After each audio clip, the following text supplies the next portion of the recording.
All right, a quick video on talking about like the 3L, 3S coins on Kucoin and like the stop losses and stuff. And so, really, I guess let me just read off what I had said. I basically said that market stops on a 3L or 3S coin is a bad idea. It said you'll lose almost every time, trying to do that. If your stop is hit and you have a market hit or a market stop, you'll get hit pretty hard fund wise. And so it's another reason that, the 3L, 3S tokens, any fixed leverage token, you're not actually trading futures on one of these 3L, 3S tokens. You can never get down to totally $0. There is no liquidation like a normal, trading futures. But that's why, you have to be really certain when you're entering those kind of trades because at the end of the day, if those stops get hit, you're taking a huge loss because you're going to set them low enough that you're confident that they're outside of the pattern that you're trading. And then on top of that, you have to set your stops really far under that because of the liquidation issues on most of these exchanges. And so to kind of talk about that, so we have KuCoin up. Let me just search for one of these 3L, 3S's and I'll kind of talk about it. And I want to actually, I want to cherry pick one that I think will have probably very little action. So essentially a smaller coin on here.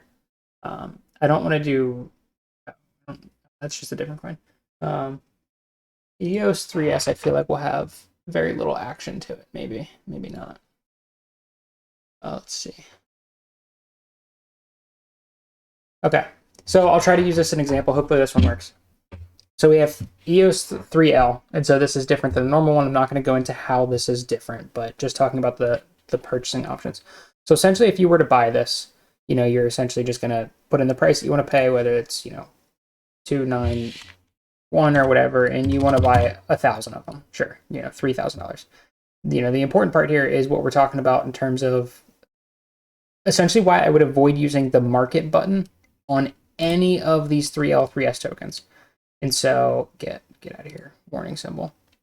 And so essentially, if we're looking at the order book here, this is going to tell us, how many are actively available for purchase, immediately. And there's a ton of bots that, if you place a big buy order, there's a ton of bots that will immediately start selling. And so that liquidity shows up. It's just not immediate. And so to show this on EOS, I'm actually going to dial back the decimals because this is showing, so many numbers here. We're going to dial this all the way back to just 2 decimals. And so essentially, instead of this being 2.8 blah, blah, blah, and 2.8 blah, blah, blah, it'll put these two together. Oh, actually, we'll go to 3 decimals. And so really what we want to look at here, and we can, if we see this little red bar that's kind of shown hidden back here, it's very, very faint. That shows the size of the orders here. And so this first box, the 2.882, has much more EOS currently available for sale. So right now I could buy 98 at that price, or 157. And you'll see these flip back and forth because it's bots setting up orders and, market makers, all kinds of stuff is happening to change these numbers. You'll notice on a lot of them, they flip back and forth to the same values. And it's because it is very, algorithmic bot driven. But essentially what this means is that right now, if I were to hit market buy, or let's say, actually, if I were to hit market or limit buy at 2.882, and so I just filled that in there, we'll use this as our example. If we look at the box that's highlighting, and I can't move the cursor over it, otherwise it goes away. But if you look at that box, it gives you a lot of information. It says that the price that you're going to pay is 2.882. It says how many EOS 3Ls are available at that, and it's 115.6923, and what that comes out to in terms of USDT cost. And so essentially it says, roughly $300 in USDT cost. There's 99 available for sale there. And so, if I put in 100, you're only going to buy 300 at that price. And so if I hit market or limit buy right now on this, I don't have any fear. I'm happy to pay that price for it. That's fine. But 100 of these are not going to quite get, actually no, 100 will get filled because the total is 116 right now. And so this 100 will get filled immediately, but if I put something like 120 in, about 4 of those are not going to get filled. And so it'll show up down here that I have 116 or whatever are filled, and unfilled will be the difference between those, so 3 point something. And so this isn't bad because, it's $300 and that's fine. And I can actually, I can come in here and say, I'm willing to, pay this price for all of these, and I want to load my bags. I want to buy a ton of these. And that's fine. I'm just not going to get that 1,000 filled immediately. It's going to trickle in as bots start to sell back to me. And you'll see some of these, as you make that first initial buy, there's usually some bots that kind of suppress the price and push back on you. But that 1,000 is not going to get filled right now. I can guarantee you that if I buy 1,000 of these EOS 3Ls right now at this price, it's going to sit here, and I'm going to have to wait a little bit. And so, sorry about that. And so the reason this is, critical to not do market is essentially if I do the same thing and I go to market, it's going to just give me the best price. And let's say I want to do the same amount of USDT. And so, the example that we had here gives us to 28.82. 28.82. And so this would technically match our exact same order that we had before. But because it's market, it's going to buy all of, it's going to buy all of the order bucket has to fill this amount of USDT. And so if we look at, the amount in USDT that we're buying before, and so right here it says amount in USDT, 285 is what will be filled at this price. As we move up here, that number's just getting added to. And so if you look at actually where my cursor is now, it says the total number of EOS. And so this just keeps getting added to. And so if we look at the box on the left now, it says amount in USDT, 302. So at that point, it's still only filling 300. Now it went down to $20 in USDT. Actually, oh great, I can scroll up here. So if I bought right now $2,882 in USDT market buy, I would still be paying over this amount. 2.96 only covers 200 of that dollars. And so 2.959. Let's keep that number in mind. 2.959 is what I'd pay. So I'd be starting to buy here. 959. That is already a 3% increase, and that is only 10% of my order filled. You never want to hit market buy on these coins. And if you look back in this order book or in this chart here, this big green spike, that's what happened. Somebody hit order buy here, and what happened is huge volume spike came in. Somebody paid well over 10%. As soon as it starts to pump like that, as soon as that buy comes in, bots will start to just sell at this level. And so you have no shot at catching it. You have no shot at doing anything. If you are the market buyer or market seller, you're just going to get wrecked by that. And it's going to get suppressed. And so you never want to do that. And so if we think about that same exact thing, it's true for market stops as well. And so if you have, you go to set a stop, you hit market stop, and you say, hey, as soon as this hits, 2.79, as soon as it gets back under here, I want to sell, all of the ones that I have, which was $3,000 or whatever it was. Or, no, sorry, I have this backwards. Yeah.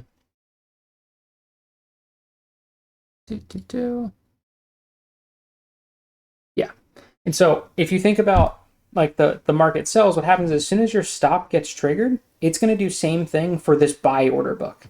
And so if you have a market stop, let's say that, your market stop's exactly this price right here.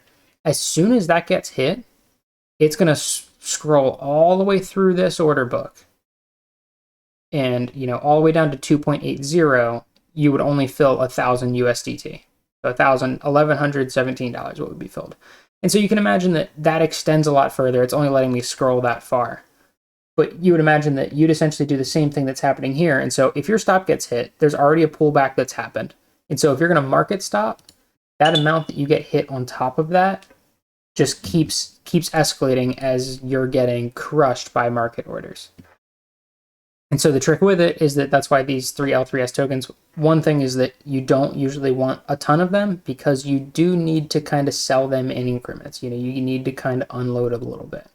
And if we look at kind of like, essentially what's happening here. So, imagine something is, you sell a little bit here, you wait for some buy orders to come back in, you sell a little bit more, wait for buy orders to come back in, you sell a little bit more.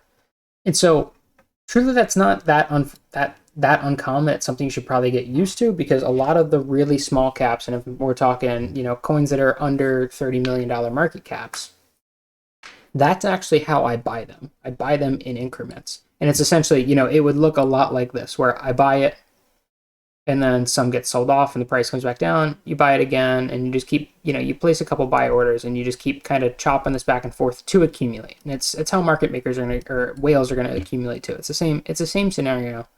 This is just how to play it on a much smaller scale because liquidity is an issue.